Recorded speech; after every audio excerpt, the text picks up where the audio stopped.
Hello everyone, welcome back to the Techers. My name is Surmeet, and in this video I'm going to show you how to use the breadboard to complete your circuit. So in the introduction to microcontroller video, where I've shown you what are the parts that you will normally require in programming your microcontroller, I've shown you one part which was breadboard. Now so this is what a breadboard looks like. This is one of the types, like there would be different, which is solid white and you won't be looking. So this is the one I have it. But yeah, most common one is the one look that is completely solid colored. The most common color would be white, but they would all have a similar way of functioning, which is, so these all side pins that you can see on the corners would be all bridged together in a straight line like this. You would see in the other ones there would be two rather than one, and I just know because if I see from the back in the light I can see the bridging. That's how all the bridging is done.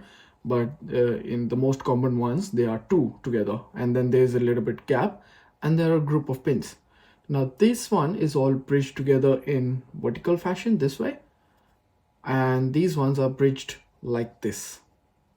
So and most commonly these side ones are actually used for your power and ground. Why? Because yeah, that's how we normally use it. Well, you can use mostly anywhere, but this is how it affects is most efficiently used, because you can have the power here, and then any other components where if even if they're plugged in here and you want to provide the power, you can just plug in from here and provide the power. All right, so I'm going to show you a simple circuit, which is how everything works on the breadboard. Okay, so as I was saying, on the breadboard, so if you want to provide this line as your power supply, which is VCC or VDD, that in other terms, we will provide, we can use these jumper cables, male to male or male to female, depending on which one you need.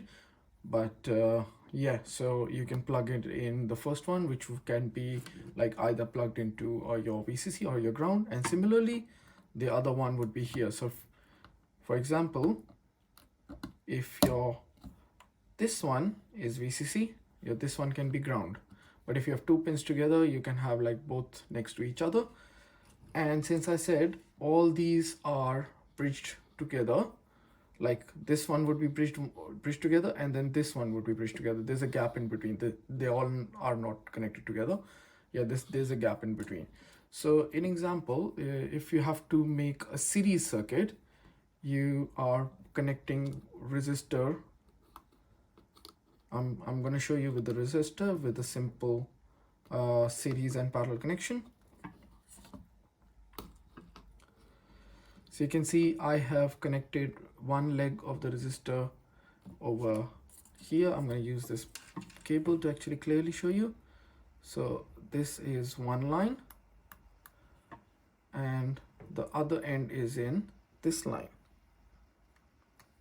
So if I have to connect it in series, I will connect my second resistor over here in the same line, and this other leg anywhere else where my circuit further would go. So my next part of the circuit would be here.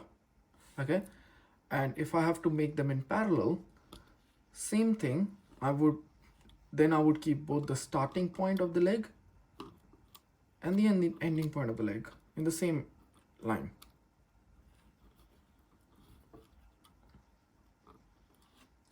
Now this will become my parallel connection.